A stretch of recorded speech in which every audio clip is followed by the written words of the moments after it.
Hey, teacher friends. So, if you're wondering how long it takes to get to $1 million, I thought I'd show you just in case you're curious as far as how much to assign your students for a homework assignment.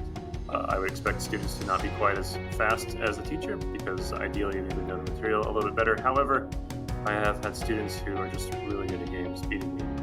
So, let's see how long it takes me to get to 1 million with zero starting cash, and the vocabulary set that I'm playing with has around 100 words, I think just a little bit over, but here we go.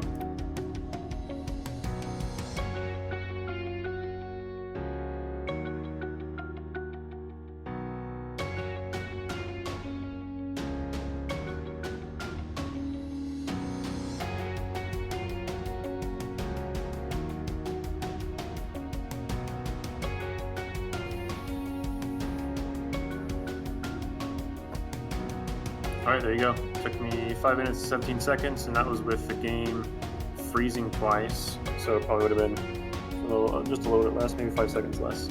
So you can see it doesn't take too long to get to 1 million if you know the material really well. Obviously, the time will take longer if it's toward the beginning of learning the vocabulary. But there you have it. Hasta luego.